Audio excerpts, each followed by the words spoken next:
जय श्री कृष्णा। आज मैं आपको वो इम्पोर्टेंट उदाहरण बताऊंगी प्रत्यय के जो परीक्षा में आते ही हैं।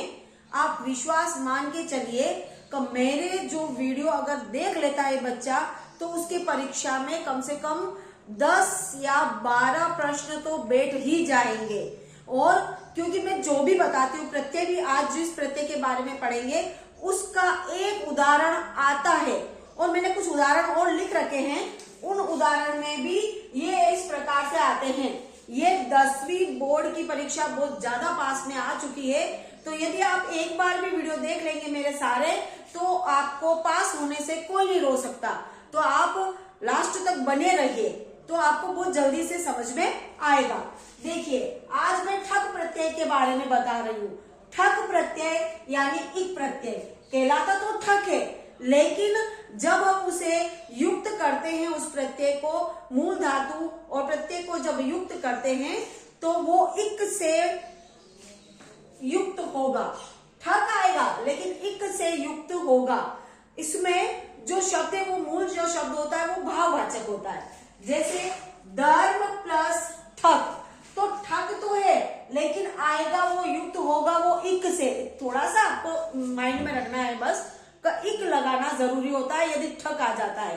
तो जब हम इसे युक्त करेंगे तो ये बन जाएगा धार्मिक।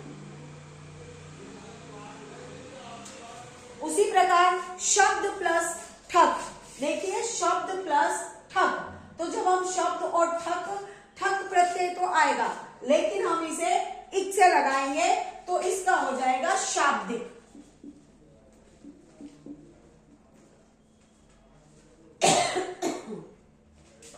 वर्ष प्लस ठक वार्षिक। आत्मा प्लस ठक आत्मिक।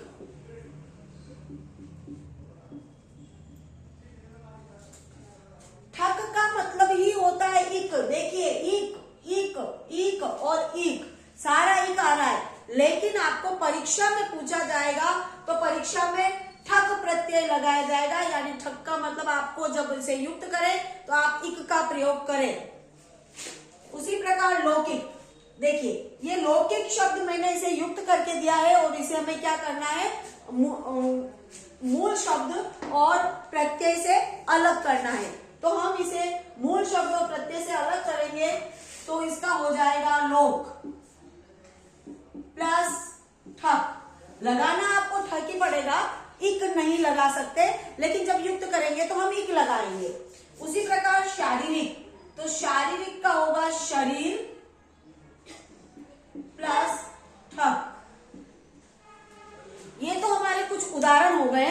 अब जो बोर्ड की परीक्षा में क्वेश्चन बनके कैसे आते हैं वो मैंने बताया है और मैं आपको ये क्वेश्चन बनके आ जाते हैं तो बिल्कुल शॉर्ट ट्रिक बताऊंगी कि कैसे इसको दिमाग में रखना है। और यदि आपको डिटेल में जानना है तो मैंने सारे वीडियो अपलोड कर रखे हैं, तो आप मेरी वीडियो में जाकर के देख लीजिए। अब देखिए सर्वत्र पूजते, सभी जगह पूजे जाते हैं, गुण प्लस मतु प्रत्यय। तो मैंने पहले बताया था, मैंने एक लाइव वीडियो में क्षत्रिय सानच और मतु प्रत्यय में अंतर बताया था, आप मेरी वीडियो देखिए जाकर के। तो मतु पाया यानी वान मैंने बताया वान, लेकिन शर्त क्या रहेगी हलंत लगना चाहिए। तो यहाँ हो जाएगा गुणवान। ये बोर्ड की परीक्षा में ऐसे ही पूछे जाते हैं और यकीन मानिए मैं इसमें से आते ही आते हैं। मैं जो प्रत्यय आते हैं मैं उसी के बारे में मैंने यहाँ पर उदाहरण लिखा है और फिक्स है तो ये प्रत्यय आते ही हैं। आप जाकर पेपर खोलकर देख लेना और जैसे ही आपको ये दिखे तो आपको मेरी बात याद आएगी। हाँ मैम उस वीडियो में मैम ने बोला था कि ये वाले प्रत्यय फिक्स से आते हैं जो कि 10th बोर्ड में 3 नंबर के होते हैं।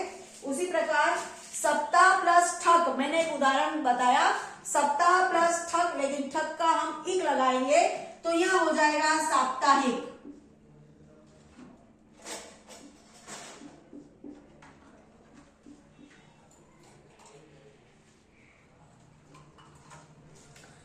अनुज प्लस टाप, मैंने पहले ही बताया था कि पुल्लिंग का स्त्रीलिंग बनाने के लिए टाप प्रत्यय का प्रयोग किया जाता है।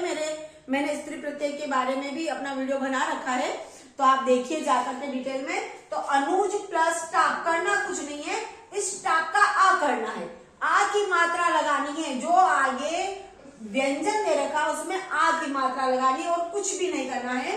तो हम यहां कर देंगे अनुजा।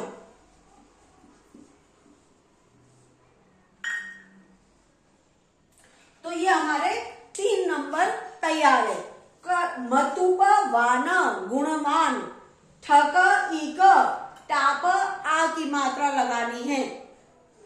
यदि आपको और संस्कृत से संबंधित कुछ भी टॉपिक समझना है तो मैं बिल्कुल सरल और शॉर्ट तरीके से अपना हर वीडियो मैंने बना रखा है, तो आप प्लीज कमेंट में लिखिए।